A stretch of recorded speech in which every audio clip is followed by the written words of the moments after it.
So, my friend, I want to ask you, have you been listening to some of my podcasts for a while and identified for yourself all the areas that you feel your business could be better in? Maybe you just are so busy you haven't yet mastered the working as much as you like bit. Or maybe you're just not bringing in the money, like you're struggling with the income, or it's just not enough. Well, it's time for us to have a conversation. In the show notes, there is a link to my evolution call. If you're a dance boss and you are ready to take action, let's have a chat and let's see where I can take you.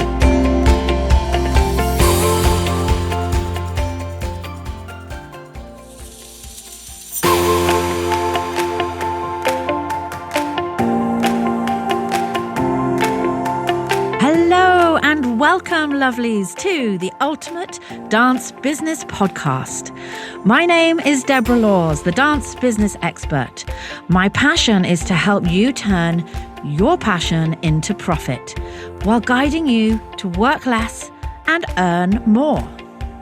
I'm super excited to share interviews with you that I know will inspire and motivate you in your schools, as well as my solo shows where I shall be sharing some great tips and strategies. So if you love the show, please do remember to review, subscribe, and share it with your fellow dance boss friends. So let's get stuck into the business of dance. Hello, everyone. Thank you for joining me again on the Ultimate Dance Business Podcast. I have the most wonderful lady that is with us today. You're going to have to go and watch this, guys, on YouTube, because we have every shade of pink going on here. And this is very much actually part of this lady's brand. And in fact, branding is something we're going to be talking a lot about today. So welcome, JoJo Smith from Creative Sass. Thank you for having me. My mum always told me that was the first thing you said when you were ever invited anywhere. So my manners are, thank you for having me, Deb. You're very welcome. Oh, thank you. You're a very busy lady, a very successful lady. And it's always so great to have so many different people with different flavors and different energies that come to the podcast. But I feel like today we're really going to talk a lot about sort of some of the business stuff that's really relevant for my audience.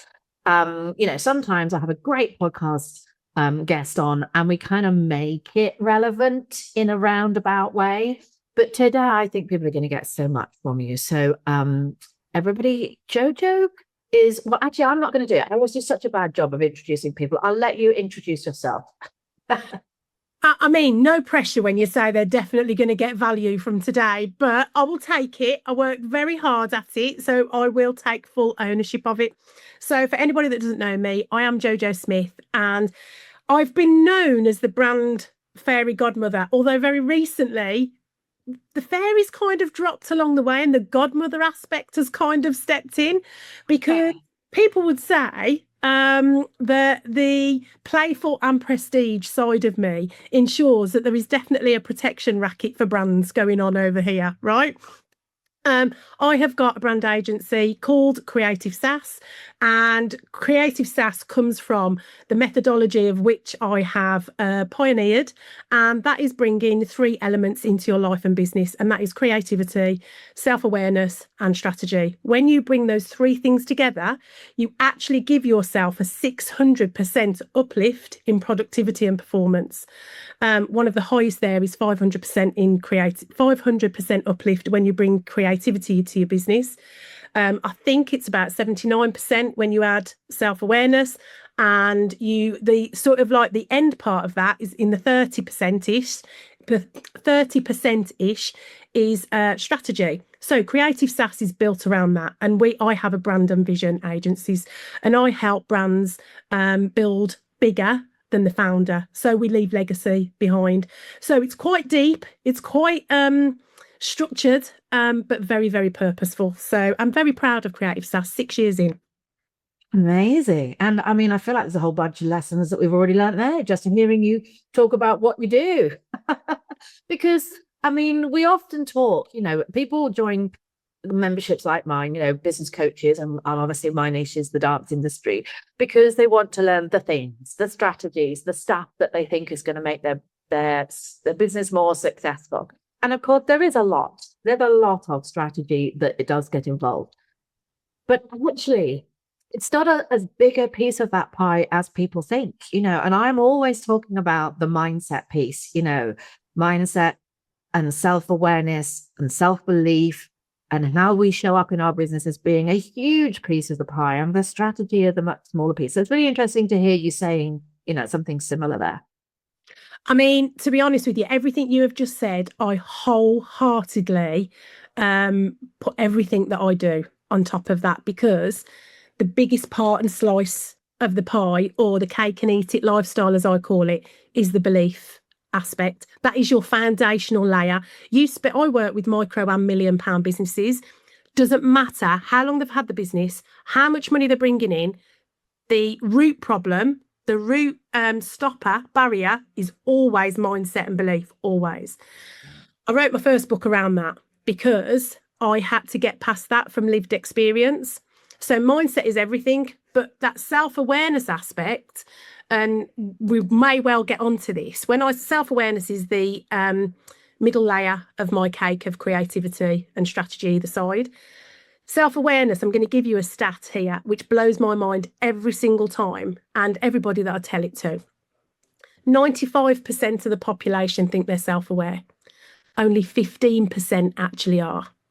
So the amount of people that are going around, and I was in exactly the same situation and belief aspect of it, and I wouldn't even say I'm even in the 15% now, even though the amount of work I do around it.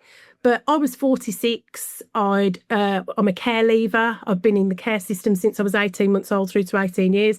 I'd gone through a divorce. I'd been really high up in the corporate space. Really thought I knew who I was. Didn't have a clue until I started to do the real deep work. And when you look at that and you bring that in and you understand why your belief systems are the way they are, why your mindset's the way they are, go all the way back, then that actually gives you so much level of direction and uplift for a much more successful life. And I say success lightly because success is whatever it looks like to, it's very different for everybody. So from that point of view, Deb, I absolutely wholeheartedly shout hallelujah to you, because if everybody realised that to begin with in business, the quicker you would move forward. And that was the reason I wrote the first book, which was all about belief. Amazing. And we can talk about that and let people know how they can find that a bit later on. But I think, you mentioned the 3 core pillars of your business. And of course, creation and being creative was the first pillar you mentioned. And for my audience, that is the subterranean of what they are. At the core, they are creative people. But they're not always the most confident people. They don't always have that self-awareness piece. And it's really interesting, hearing you say this, and kind of a little bit of what you're saying is backing up what they hear me say all the time. But I'm a great believer in other people coming in and saying the same thing, because sometimes you don't listen to your own mum, do you? It's that kind of No, you don't. You don't. My kids certainly don't listen to me. But I could come along and say the same thing tomorrow and they'd all take notice, right? Yeah, it can be. But the thing about that self-awareness piece is, it's all very well kind of having a coach and having strategy and surrounding yourself with other people that are doing certain things. But if you wholeheartedly don't have the self-confidence to put yourself out there, and that's, you would think that maybe that wasn't the case for dance studio owners. We're all performers. We're all people that are used to standing on stages and being, energetic and exuberant and playing roles and characters. But in ourselves, we're very different on stage. Most of the dance studio owners I know are actually quite introvert. They're not the most flamboyant extrovert people. And so when someone like yourself comes along and you start to teach us things about putting ourselves out there and knowing our voice and knowing who we are and building our brand on the back of ourselves being our brand, it's very difficult for some people to really embrace that and go for it. They kind of try a little bit, but then it gets to feel uncomfortable and they kind of resort back inside their turtle shell. So how do you cope with people that want to do all this great branding and want to get themselves out there, but that there's this big roadblock because they're not going to go with that very easily. Like, how do you help with the personal bit? Literally, and everything you've just said, there's 3 days worth of masterclasses to be able to put out there, right? But I'm really, for an ADHD, I'm going to really, and perimenopausal person that has a memory issue going on at the minute, I'm going to really try and keep on track. If I don't stay on track, Deb, feel free to talk to me like a sheepdog and say, come by, right? So, but there were so many aspects there. I feel like I need to sort of give it a little bit of a base layer. So everybody that I work with, like I said, all have that exact same problem. And you would think in life that the easiest thing in life would be to be yourself. It's not. It's the hardest thing to be, is to be your real self. Creative Sass, our core value is to be real AF. They're our values. We break them down. It's an acronym as well, but the core value is to be real AF. Side note, this is what you've just said. It's like a bit of a bowl of spaghetti, because I'm going to pull one strand out and it's going to be attached to another one that I just need to address slightly. Right? So I love that analogy. Right? It's like a bowl of spaghetti. We're pulling the first one out, which is how do you deal with that real aspect and getting them to that. The first thing you need to understand about brand and branding is, firstly, they're two different things. And most people don't know the difference between brand and branding. It's really important you know that, so that you are able to then step out as the real you. So the difference between, do you know the difference, Deb? I'll ask you, how do you perceive it, the difference between brand and branding? Well, to me, I think, oh gosh, I might make myself look ridiculously daft here, but to me, branding is your colors, your logo, your aesthetics, but brand is the voice, the purpose, the meaning, the messaging behind the colors and the logo. Is that right? Am I on the right track? Absolutely that, right? Absolutely that. But I want to give you a really easy analogy for everybody to understand, because this helps you then be, because when we say the level of the voice, the beliefs and things like that, that is it. But what we need to do is go a lot deeper. I always describe the brand as the naked business. So imagine me, if you will, feel free, this is going out on YouTube, it'll be a different channel by the end of this, right? But imagine me naked, if you will. I'm still going to be JoJo.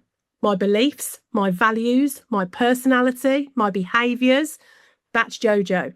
Branding are the clothes you put on top of the business, right? Now, so many businesses focus on the clothes that they put on the business and lead with that. But what happens is most people dress the business before they know the business, before they've really taken ownership of values, personality, behaviours. Who am I? Then I can dress the person. Because what happens is when they dress it a certain way, they end up being that way. Does that make sense? And that's where things go all haywire. So coming back to, how do you really address that belief with someone?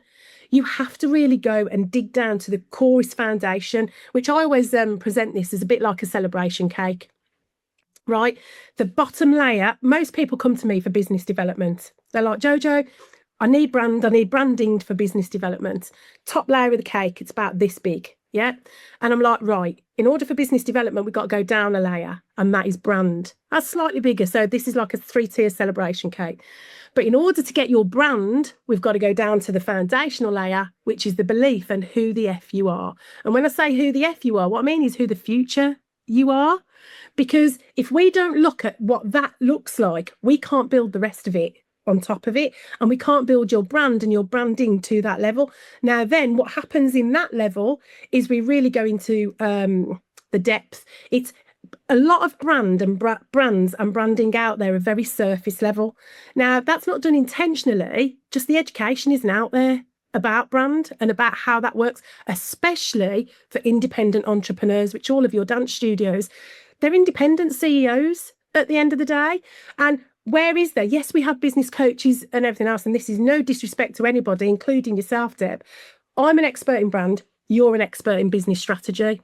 So, but if we don't really, from a leadership point of view, understand that about the brand aspect, it holds everything up. And I think going back to, this is why I always say I'm not your average brand expert, because I don't just come at it from what I can't even say it, how they say it. They say, what do they say? Vision, mission, and values. That's what they do, their brand. I go behaviours, beliefs, personality, values. I mean, values lead that, to be fair, but you can't know your values unless you know all the other aspects of it. So how I deal with that is I'm like, right, we're going to go deep from day one. Doesn't matter whether you've got an existing brand or not. We've got to go deep from day one. And we start to build up the confidence levels, and we start to get them to love themselves, because so many business owners don't love themselves, let alone, and if you don't love yourself, how are you going to get other people to love you and choose you? I've been doing this since I was 18 months old, in the sense of my emotional intelligence was from 18 months old. I always say now that I was built to be chosen. Being in the care system, having to read people and how they perceived you in order to trust you, in order to choose you, became very much an emotional connection. And I think what we have to do is get that emotional connection with ourselves first. But a lot of people are very scared to open that box. We have gone deep really quick, Deb, really quick, right? But We can't word you and I in a room together. So yes, that's the level that it needs to go to. And if people are looking for a business that A is going to last, B is going to connect, and this is a really big question, I'm coming in really deep now. Most people don't ask themselves when they go into business, do they want their business to live longer than they do? They think about it in the here and now. So I want to be here to build brands that have legacies that stay long after the founder has disappeared, because otherwise, what is the point? You've got that impact in that first instance. But in order to do that, like Walt Disney, you've got to really build with legacy in mind, and you've got to understand yourself to do that. So in answer to your question, I went through a lot of different aspects there. It starts with you. It starts with you, but taking ownership of wanting to do that as well. I really love the building the future you business, and not necessarily just building the you now, because I think, I try to attract people that are open to growth. I try to attract people that don't come in and then are going to fight me because they already think they know it all. You're going to fight me. So I try to attract people that are there because they're like me. They want to learn. They're excited when they learn. They're excited for evolving and growth and transformation. And that's personally as well as in their business and their numbers and their income and all that stuff. That's just a nice kind of result of the personal growth, in my view. And so to be able to know that there's a new version of you in the future sitting there one day, like if you'd even told me I'd be sitting in France under a tree building strategies for people in their businesses 10 years ago, I'd have laughed. I'd have laughed. Me too. Not about you, about me. Me too. Yeah. And so, there's a whole other version of you in the future that you haven't met yet. So I love the fact that when you're talking about building the business branding and the business in itself, you're talking about the future you, and even beyond that, the legacy. And that's beautiful. Yeah. It's we're here for a short time, not a long time, aren't we, really, in comparison? And I think this is why I'm a brand and vision specialist, because vision is something equally that I don't think many business owners really invest and take time to look into. You have to take a step back in order to take 2 steps forward.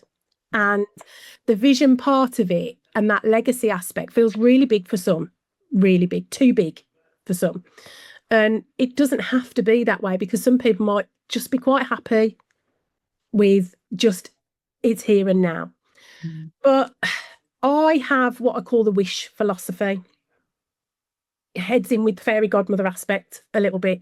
And something that used to really pee me off was the fact that people would say, I wish this, I wish that, I wish I had more clients, I wish somebody didn't speak to me that way, I wish this, right? And I have acronyms for everything. Being ADHD, it really helps me. So for wish, it's with intention, success happens. So for all those people that wish to win the lottery, right? If you go deeper into that, why do they want to win the lottery? We'll fast forward because we're on a podcast of 45 minutes or whatever. They normally want to win the lottery. If they're really honest, if you ask why, first of all, it would be like, so I can have a nice car, so I can spend time with my family, so I can go on holidays, Get to the 7 asks of why, And it ultimately stands down to they want a quality of life and they want to be loved and they want to spend more time with the people that they love. Well, if that's the case, we don't need to win the lottery to do that. We can forge that for ourselves. So with intention, success happens, but we've got to look further than the front of our nose in order to get to that. And then people go, yeah, but how do you do that, Jojo? We reverse engineer it. We reverse engineer it. What do we want it to look like? But what do we want it to look like on the biggest wish that you could ever have? And some people are afraid to wish that big. Yeah. And that's where I'm like, I'm your girl. You'll be that person. I'm your girl. We're not wishing small over here. We're wishing big. And that comes down to encouragement as well. And sometimes you just need somebody one person, they say it takes one person that believes in you. One person. You just need one person to believe in you, but you just need one person to encourage you as well. I mean, I'm always going to be here for the cheeky encouragement. That's for the mischief as well as everything else. It's really important that you have that. And in order to think and wish that big, because our potential is infinite if we actually believe in it. And what we can actually achieve is huge. Deb, you've just said, if somebody had said to me, I've watched your adventure. I don't like the word journey because I feel like journey, we're always waiting to get there. But on an adventure, there's always something else around the corner, right? And there's treasure along the way normally, right? But with you, I've watched yours. And one of the dreams of mine is to be in France, in a chateau and everything else. We're not at that stage with Jay, with my partner, with his job. But I love France. I worked in France for a couple of years. Je parle français un peu, right? But I loved it. And I've watched yours with awe because you just went and did it. You just went and did it. And from the moment I remember you standing outside the gates, we found it. My heart felt that. I felt it. And that's what we want. When people are going for their dreams, you can't be a unicorn unless you see a unicorn, right? So when people see those things and everything else, that enables them and gives them the encouragement to wish bigger. So again, I've gone off on tangent, but when you talk about, how you like the fact that I'm thinking about the future aspect, if we don't think about that, we'll only go as far as we go. Yeah. And that's potential. Yeah. And that is so great because one of the things I find when I'm coaching people is that they do find it difficult to wish bigger, to think broader out of because everyone thinks about what they're capable of doing now. When I say, where would the business be in 3 years' time? They think about, well, what does current Deborah think she can create in 3 years' time? And I'd like to just kind of go, let's just take the outside of that box and let's go bigger. And then when you've gone a bit bigger that feels uncomfortable, let's go a bit bigger again. And I do a lovely exercise with some of my one-to-one clients in person where we do a whole vision strategy session in the morning before we go on to the rest of the day. And that kind of underpins what we're going to do in the rest of the day. And you'd be amazed at how many people find it so hard to dream, to wish. That's society that has done that to us. That's society. And unfortunately, it's the loved ones around us as well, right? I'm going to give you a little analogy that I sometimes say to people. I'm like, when you're stepping out, especially as an entrepreneur, it's a bit like walking up a tightrope, right? You're going up the ladders and then the tightrope's here that you've got to step onto. All your family and friends and loved ones that are around you currently, that know you, love you, have met you where you're at, they're going to encourage you to go up the ladder. The minute you go to step out, all of them are going to go into fear. And they're all going to go, come down now, that's enough. Be safe. Come down now, that's lovely. You've gone up to the top, great. What you need is the people on the other side that have done it, that don't necessarily know you're here. And they go, come on. They encourage you. You can see that they've done it and they can see that it's possible. And they're going a little bit left, a little bit right. And that's what a lot of business coaches and even myself, that's what we do for people because we're like, do you know what? This is possible. But that dream and that wish of going that big, society around us doesn't encourage that. They just don't as a general. It blows my mind that there is not more encouragement in schools for entrepreneurship because we own most of the economy right? So why are we not encouraging that? Why are we not talking about it in schools? So society doesn't allow us to dream and think that big. Equally, big things and legacies are only for the rich and famous. That's not true. That's not true. And this is why I work with micro and £1 million business owners, because I'm like, how are the businesses, the small businesses with the small budgets, going to become big businesses with big budgets if we don't work with both and if we don't pass that down? And I know that's why you hold your event and everything else, because the impact and the ripple effect is bigger, and we're stronger in numbers, aren't we? Right? Yeah. I am just going to pause here for a second, because I just want to check that you know all about my new software, Dance Business Solutions. And if you don't, then I would love to show it to you. You can book a demo where I will show you around the magic that I have created in Dance Business Solutions, and you can see just what it will do for your business. So from websites to selling events to managing your customers, managing your inquiries, creating surveys, planning your social media, it does a gazillion things. And they're all very exciting because I have pre-built most of it for you already, using my wisdom and expertise as a dance business coach. So go to dancebusinesssolutions.com as soon as you've finished listening to my podcast and click on book a demo. And I cannot wait for one of my team to show you around. And I also massively believe, and I say this to people, and it's really obvious, well, I don't believe, it's just an obvious fact, that, when you say to yourself things like, somebody had to grow up to be Gandhi, somebody had to grow up to be Stephen Bartlett, somebody had to grow up to be Michelle Obama, Oprah Winfrey, some of the people I think are amazing. They all just started as a kid kicking a football around, and they didn't have any more special. There's nothing more special about them than there is about us. But somewhere along the line, the belief that they could do more, create more impact, have more influence, was enough that it took them, catapulted them to where they are. And I just think that sometimes we don't recognize, and within my industry, I would say to people, there's a few really big famous full-time dance colleges. And I say the same, somebody had to grow up to be Doreen Burt. Someone had to grow up to be Betty Lane. They all started off as a dance teacher or a dance school owner, the same as you did, those of you that are listening. There are no restraints. There's not. There's the ones we put upon ourselves, which we've obviously already touched on. I mean, what I'm taking from this, and I've decided already because it's a nugget, is somebody had to grow up to be that person. I love that. Absolutely love it.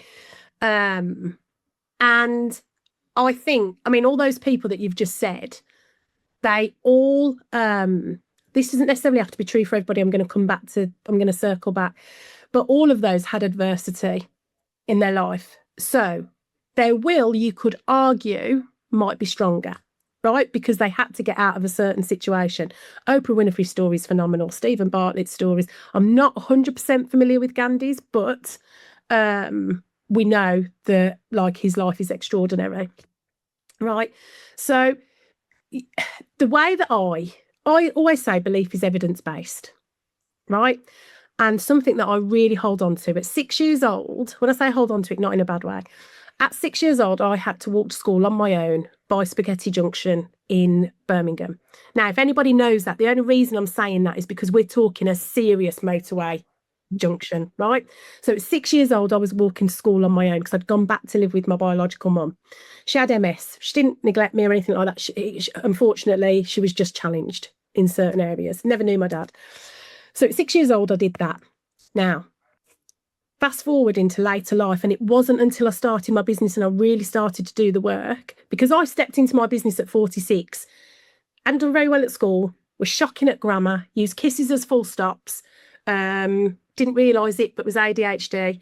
And I was like, I had been successful in the corporate space, but it was like, how on earth can I be a business owner? How can I'd done shocking at maths, all that kind of stuff. These were the things that I was telling myself. Moving in to my business and moving forward was when I wrote that book and wrote some of the things and came up with Creative Sass and all that stuff, because I had to find a strategy in order to get over myself, to get my belief. And went into a lot of belief studies and things like that. And belief is evidence-based. I had to go back and find something that I had overcome. That was always my baseline. If I can do that, I can do anything. I'm still here. So as much as we've grown up to be this person, what we've been through, and this is where self-awareness, understanding yourself and your lived experience, just finding that one thing to anchor into. And somebody might go, oh, mine's not as bad as that. But guess what? Your lived experience is your lived experience.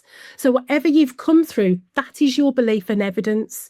So whenever I get to a point where I've got to walk on a stage in front of hundreds, or somebody's flying me out to Marbella to speak or something like that, or I'm going in to speak to a really big company and I'm like, oh God, I'm just a boutique agency, right? Every single time. If 6-year-old JoJo can do that, I can do anything. And that grounds me every single time, because, and equally, there's another part of that, because that's the back catalogue of belief. The other one is the belief of what you could impact. Now, my legacy, and you know, I've got a CIC company as well as Creative Sass called the Big Wish Works. That is to help care leavers into entrepreneurship, because I'm absolutely convinced we're born entrepreneurs, because rapid adaptation, resilience and resourcefulness, we get those skills in care. What do you need as an entrepreneur? Those 3 things, but we don't encourage it. So my legacy and my forward belief is that if I don't get out of bed that day, if I don't go and walk in front of that crowd, if I don't go and do these things, guess what? Those kids aren't getting that impact. And that's me getting over myself. So it's the back catalogue and the forward catalogue that from a belief point of view will always power you forward. That's my belief anyway.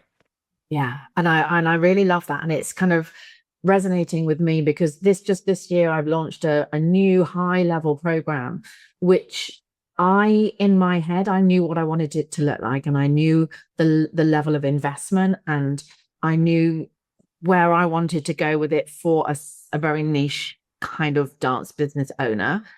But all kinds of stuff got in the way, in terms of no one will pay that much. There's not people out.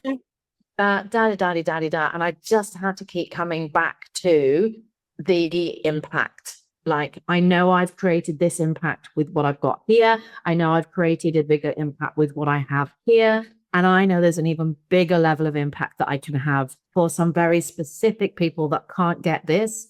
And therefore, it's not about me and what I think I can and can't do. It's about what is needed and how I need to go out and do it. And it's such a contradiction from a brand expert to say it's not about you, because it absolutely is about you. But I always say it's all about me making it all about you, right? So it's about that person taking their lived experience, taking their skills, their genius, their independent, unique makeup, because not one single person in this world is the same. It's about you taking that and then creating that impact and that level of impact, and knowing that you are capable of that. I love what you've just said, because I've recently, this is a nugget, everybody write this down because you're going to want to watch it. I recently watched on Disney Plus, Disney Handcrafted. I don't know if you've seen it, Deb. It's phenomenal. And Disney, right? Love it or loathe it, it's one of the biggest legacy businesses there is. And if you watch Handcrafted, honestly, it will blow your mind of what is capable. It will also blow your mind about the lack of safety regulations and harnesses and hard hats. But Disney was built in 12 months, Disneyland, right? Walt Disney had a vision and he had a belief. And going back then, I think it cost him 17 million, which is the equivalent now of something stupid in the billions, right, of, money exchange back then. But he did it in 12 months because he had the belief and he had the vision, and he wanted to create that level of magic and joyful for family experience. And that came from him. He would be what he called a Saturday dad or something like that, where he would, that was the level of how the dynamics worked back then. And he used to have time with his kids on a Saturday. And he said the only place he could take them was to the Ferris wheel that wasn't built for adults or things like that. So actually the quality time he was getting with them was not very good. And there was nowhere for adults and kids to spend that quality time together. So he built it. And he knew the impact that that would have. He called his engineers Imagineers, which I just love, right? And I'm like, I really took that away. I was like, oh, yes, that's what we are. We're Imagineers, right? As well, I'm making notes on this podcast, don't you? Say that again, sorry. I'm making notes on this podcast. Word, Imagineers. How fab. What great Isn't it? Isn't it? He's known for that word. He's known for that word. But I just think this is phenomenal. And when you watch it and that it actually happened, and they actually called it Black Friday or Black Saturday because the day they opened was terrible. All the things that could go wrong went wrong. But there's a lesson in that. So for any entrepreneur, I mean, I am really a geek when it comes to founder stories. It's a way that I really learn. There's so many good ones. But when I watch this, and I watched it the other day when I was actually in some downtime because my brain wouldn't switch off because it doesn't. And I learned so much from it, but it really was about vision and it really is about legacy. And I just think we can take so many notes from that and really look at our bigger future and wish big, because why not? Why not? But you just got to be prepared for the naysayers kind of thing and just be like, I'm doing it anyway. I mean, we wouldn't have, again, love him or loathe him, we wouldn't have electric cars if it weren't for Mr. Musk. But that's a really important lesson in its own right, the love and loathe. You have to be okay with being loved or loathed in your business and with your brand especially. If you sit in the middle, you're in no man's land, which means no sales because you're no good to anybody. Loved or loathed, be happy with both and take ownership of that. I realise I've gone off on a tangent again. It's fine, but I'm making it relevant because I think so many times dance studio owners are massive people pleasers because we're teachers at heart. We start off as teachers with an absolute passion for what we do, not business people. And it's all about nurturing our students and seeing them grow and seeing them progress and being the person that's there for them and all the other hats that we wear and the other roles that we become. And then we end up one day starting our own business, which starts probably just in a church hall with a few kids that, you know, we don't intend it to necessarily go anywhere great. And then before we know it, we're 20 years in and we have a dance business and a few teachers and blah, blah, blah. But at the heart of everything we do, we are nurturers, carers, and people pleasers. And it's so, I think that's one of the areas a lot of my audience really struggles with, you know, trying to keep everybody happy and be a people person. And sometimes the answer is no. You know, sometimes in business, we need to say no, not yes, for it to be right for the business.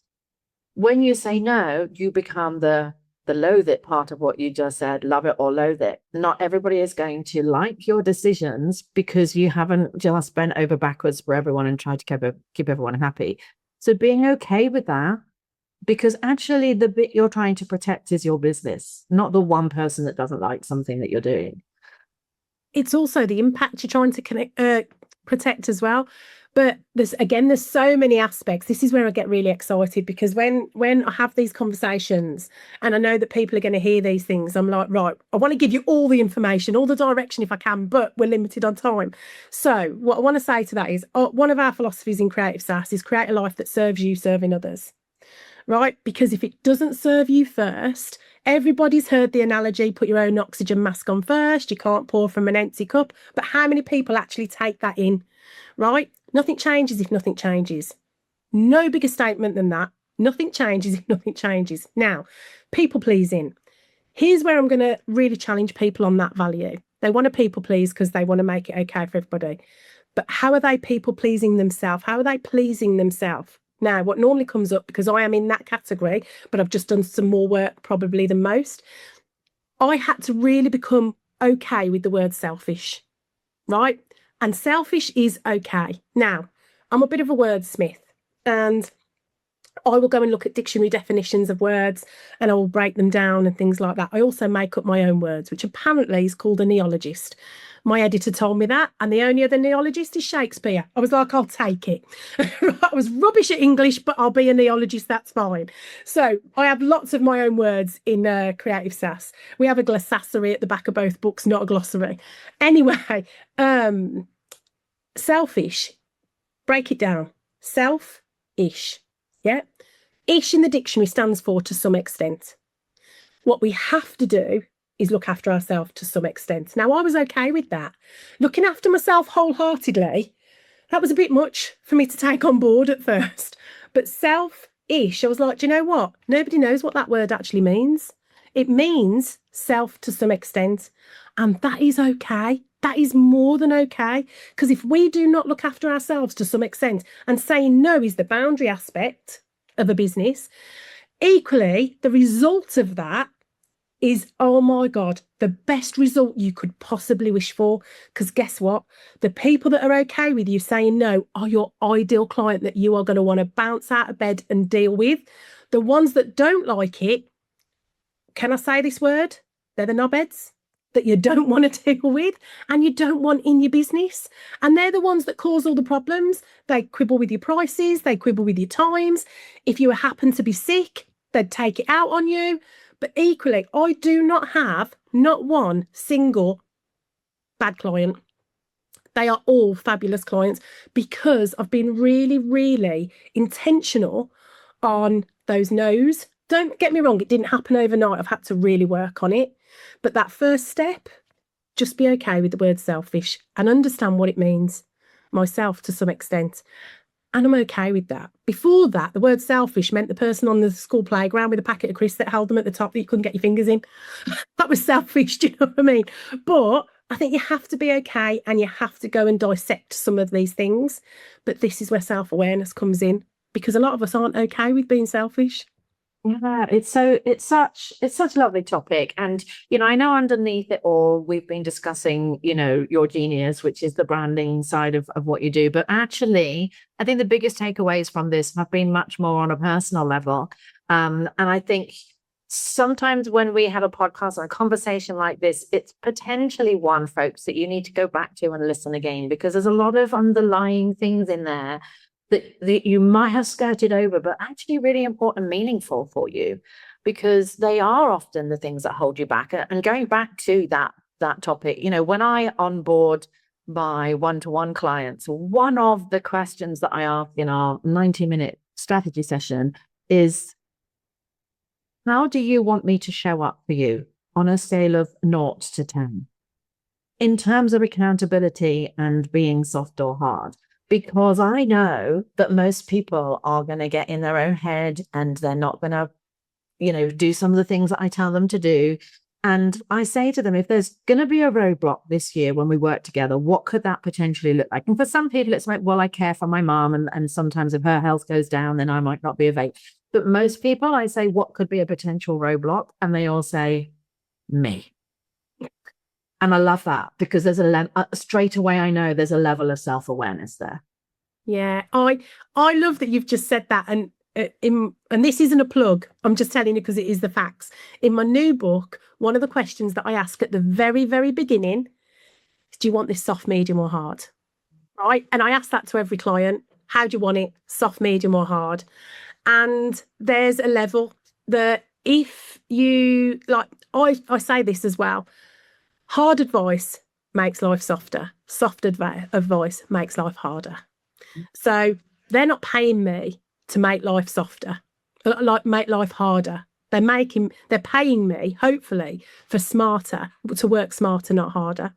And there's ways in which they can do that. And I think both of us in our level of genius, that's ultimate. And that's the sign. And I'm so glad you've said that, because that's a sign of a really, really good business coach, director, mentor, expert, whatever, is you have to be able to understand and meet the people where they're at, but equally see them for where they can go, but call them out and challenge them on their own BS, because that's what's not being done in the situation they're currently in.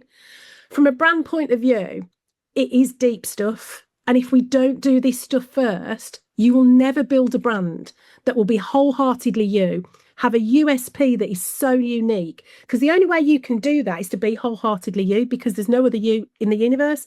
That's how you eradicate competition and attract collaboration, because it's like, well, she's really good at that, or they're really good at that. I'm really good at this. What an explosion of potential that will be.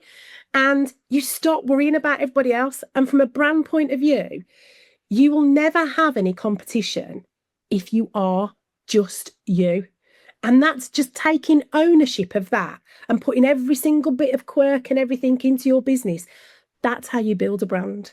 But we've got to do the underlevel first, because if we don't do that, you're only going to have a surface level brand, and surface level brands, surface level sales, surface level connections, surface level longevity.